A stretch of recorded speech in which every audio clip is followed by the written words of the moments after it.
নমস্কার বন্ধুরা, মাই গুড লাইফে আপনাদের অনেক অনেক স্বাগত। আজকে জিভে জল আনা স্বাদের জাম আলুর তরকারি করে দেখাবো। এই জাম আলু কিন্তু এখানে পাওয়া যায় না, এটা কুচবিহার, আসাম, শিলিগুড়ি ওইদিকে পাওয়া যায়। আমাকে আমার ননদ এনে দিয়েছে। এই জাম আলুগুলো সেদ্ধ করে আগের দিন রাত্রির বেলায় খোসা ছাড়িয়ে রেখেছি।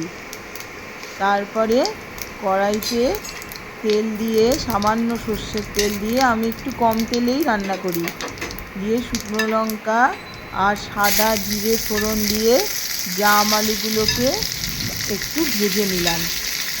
এই জাম আলুগুলোকে তেলের মধ্যে দিয়ে দিয়েছি। রান্নাটা সর্ষের তেলেই করছি, সর্ষের তেলেই এই রান্নার স্বাদ বেশি সুন্দর হয়। আলুগুলো দিয়ে একটু সামান্য নুন দিয়ে দেবো, দিয়ে আলুগুলোকে হালকা একটা বাদামি কালার আসা পর্যন্ত ভাজতে হবে। আপনারা কি এই আলু খেয়েছেন? আমাকে জানাবেন। আমরা কিন্তু এই আলু তরকারি খেতে ভীষণ ভালোবাসি, বাড়ির প্রত্যেকেরই খুব প্রিয়। এই আলু ভাজাও খাওয়া যায়।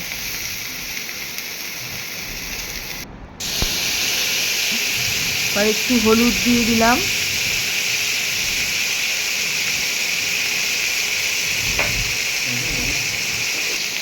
হলুদ দিয়ে আর একটু নেড়ে নিলাম।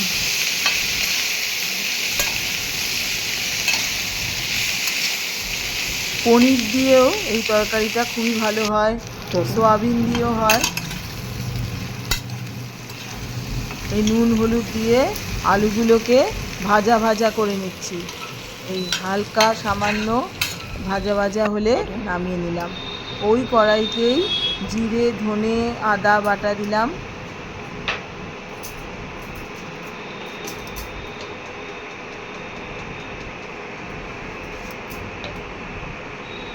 শুকনো লঙ্কার গুঁড়ো দিলাম, ঝাল আপনারা আপনাদের স্বাদ মতো দেবেন।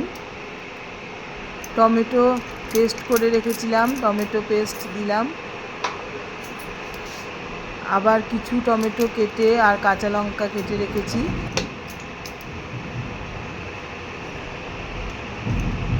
নুন দিলাম, সামান্য চিনি দিলাম, দিয়ে ভালো করে মশলাটাকে কষে নেব।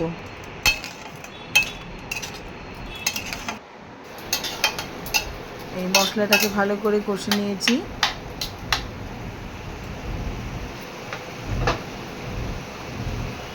তারপরে এর মধ্যে ভেজে রাখা আলুগুলো দিয়ে দিলাম, দিয়ে ভালো করে এর সাথে মিক্স করে কষিয়ে নিতে হবে। খুবই ভালো লাগে খেতে, আপনারা ভাত, রুটি সব কিছুর সাথেই খেতে পারেন।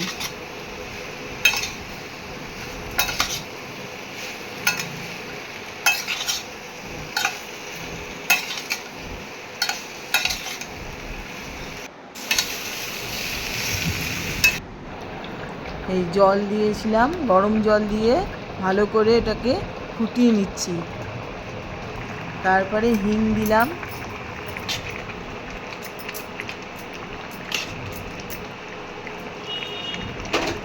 ঝোলটা আপনারা আপনাদের স্বাদ অনুযায়ী স্বাদের মতো রাখবেন, যে যেরকম ঝোল খেতে ভালোবাসেন। তারপরে আমার ঘরে তৈরি করা গরম মশলা দিলাম, সেটা কিন্তু আমি গ্যাস অফ করে দিয়েছি। তারপরে ঘি দিয়ে দিচ্ছি।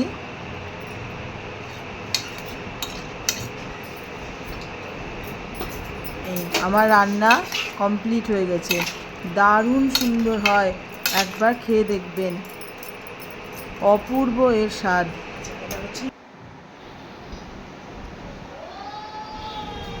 এই একটা তরকারি দিয়েই পুরো ভাত খাওয়া হয়ে যাবে।